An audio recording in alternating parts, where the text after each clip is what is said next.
Her హి ఓం నమ శివాయ్. ఓం నమ శివాయ్. ఓం శ్రీ భద్రకాళీ సమేత వీరభద్రస్వామిని నమో నమః. మాతృ పితృభ్యో నమః. ఆచార్య అతిథిభ్యో నమః. శ్రీమాత లలితా త్రిపుర సుందరయే నమో నమః.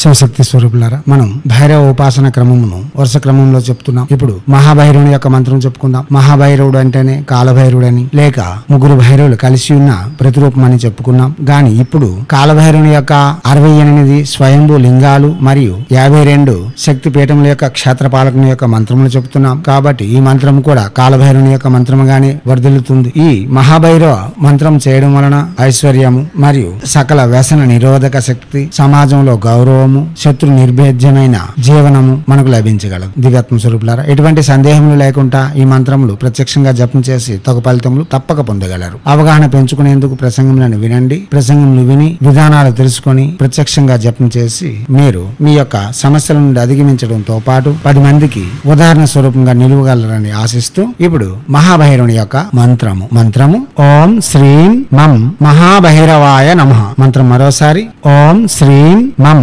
మహాభైరవాయ నమః. మంత్రం మరోసారి ఓం శ్రీం మం మహాభైరవాయ నమః.